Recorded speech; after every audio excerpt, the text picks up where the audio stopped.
Ouça a seguir a voz de Roberto Rabelo. Palestra de hoje: A Esperança Consoladora.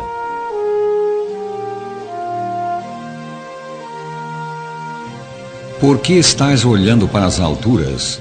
Essas palavras dos anjos de Deus aos 11 apóstolos, por ocasião da ascensão de Cristo, descrevem a atitude do povo de Deus em todos os tempos. Os discípulos tinham os olhos no céu, porque ali penetrava o Senhor que aguardariam. A segunda vinda de Cristo e o reino que ele virá a fundar eram a sua esperança. Essa foi a esperança dos filhos de Deus nos tempos do Velho Testamento. Enoque e Jó e o rei Davi contemplaram o grande dia e se consolaram nele. Isaías escreveu: naquele dia se dirá: eis que este é o nosso Deus em quem esperávamos, e ele nos salvará. Este é o Senhor a quem aguardávamos. Na sua salvação exultaremos e nos alegraremos. Isaías 25, 9. Ela foi incorporada nos grandes credos produzidos nos primeiros 5 séculos da era cristã: o credo dos apóstolos, o credo de Nicéia e o credo de Atanásio. O fato de que esses credos são chamados ecumênicos porque aceitos por quase toda a cristandade mostra que a esperança da segunda vinda é preciosa ao coração dos cristãos em geral.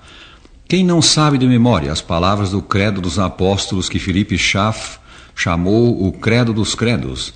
Ele subiu ao céu e está sentado à destra de Deus Pai Todo-Poderoso, de onde virá para julgar os vivos e os mortos.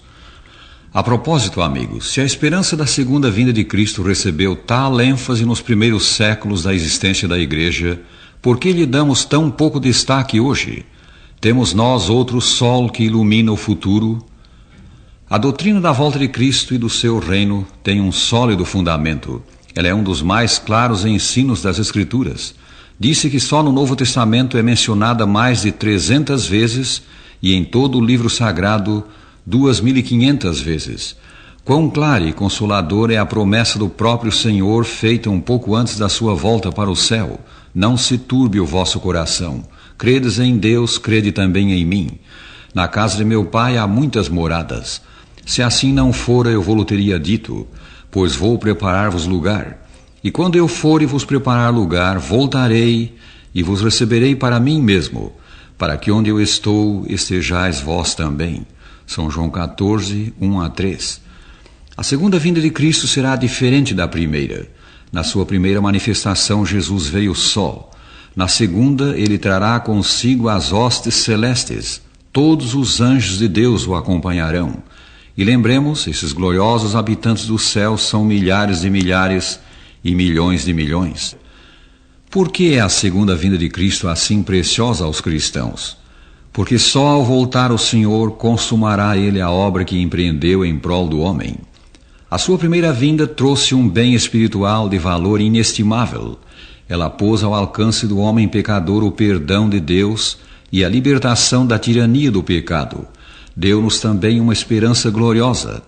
Mas os filhos de Deus continuam em terra inimiga, sujeitos às injustiças de um mundo hostil ao bem, sujeitos à dor, ao sofrimento e à morte. É ao voltar Jesus que a plenitude dos bens do céu será dada aos salvos. Na volta de Cristo, o reino do mal será destruído. A manifestação do Senhor em glória e majestade corresponderá ao ato do arremesso da pedra referido na profecia do capítulo 2 de Daniel. Como a pedra esmiuçou a estátua simbólica do mundo, a segunda vinda de Cristo, iniciando o reino de Deus, destruirá os reinos do pecado. Mas o dia do Senhor, escreveu São Pedro, virá como ladrão de noite, no qual os céus passarão com grande estrondo, e a terra e as obras que nela há se queimarão. 2 São Pedro 3:10. Os males do mundo não continuarão para sempre. Eles serão fim quando Jesus voltar. Na segunda vinda de Cristo, justos mortos ressuscitarão.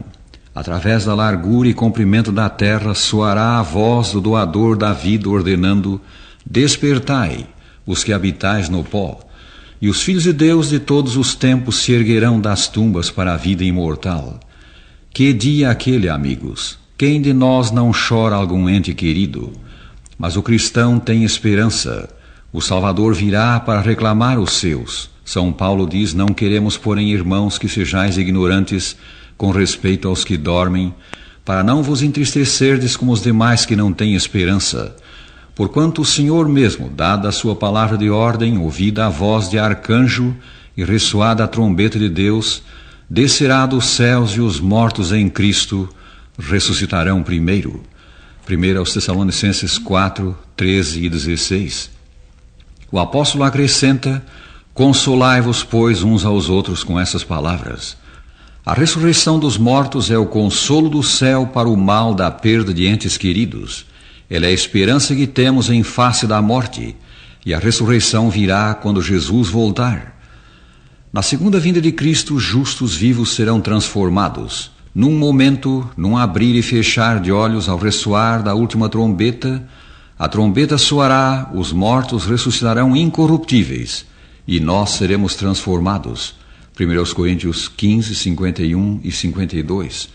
Subitamente os filhos de Deus que não provaram a morte verão desaparecer os seus defeitos físicos. Então se abrirão os olhos dos cegos e se desimpedirão os ouvidos dos surdos.